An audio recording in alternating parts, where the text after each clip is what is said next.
actually being successful or like moving out of our mom's basement or whatever, we put so much energy and time into the presentation of not looking like that's the situation, instead of putting the energy and time into actually finding a solution to that issue. And I've been putting a lot of time and effort trying to pretend things are good instead of actually trying to find solutions. That's when I started to do everything I needed to do to try to make money, and just really, when I say embrace, it's not necessarily like accept it for what it is. It's almost like, okay, this is real. I need to figure this out. Take in your surroundings, you take in the people around you, you see how they're making money. And I just didn't like begging people for money.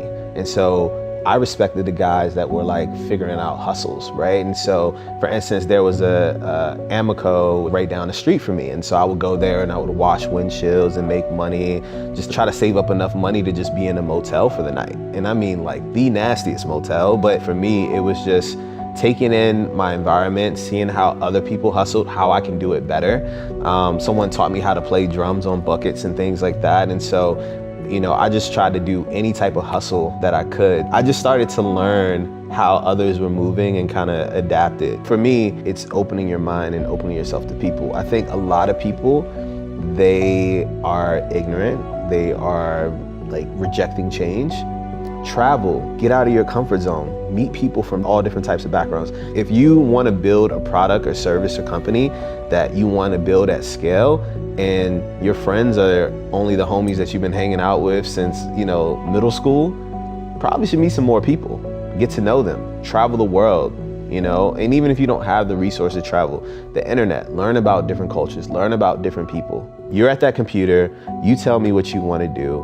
I tell you, this is how you search, this is how you find those resources. Now you gotta actually go and learn. There's one thing being homeless, but there's another thing having everything taken away from you. I was literally living out of my car. And so even though I was homeless, I was still trying to uphold the appearance of everything being okay. When that moment happened, it was like, whoa, this is rock bottom. Because now all my clothes are gone. All the cool shoes, all the things that were material, you know, I tried to fake it until I figured things out, were gone now. And not only that, now rain and snow and all these things would get in the car, so it was like mildewy and smelly, and so I smelled. In that moment, I understood that, wow, I thought things were bad, but things are really, really bad at this point.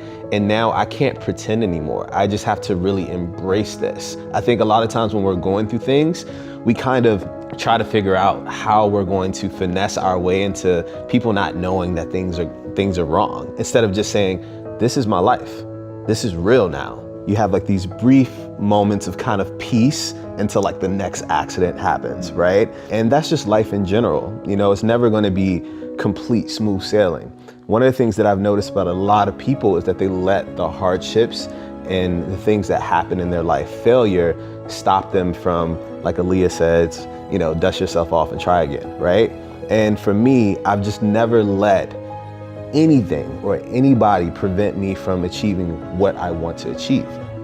And so I've always had this relentless mentality. And if you say I can't do something, if I fail, if I, you know, mess up, it just motivates me even more. I just become even more hungry. And so I've always just had this, you know, relentless mentality. I don't take, you know, no for an answer. I don't take failure or accept failure at all. And it's just always been kind of in my heart to not give up. It's the rose that grew from concrete, right? No matter how terrible a situation is, no matter how bad it is, there's still gonna be a rose that grows from that concrete. And I feel like I was that, right? No matter what my situation was, I was built for this. I was not going to let myself fail.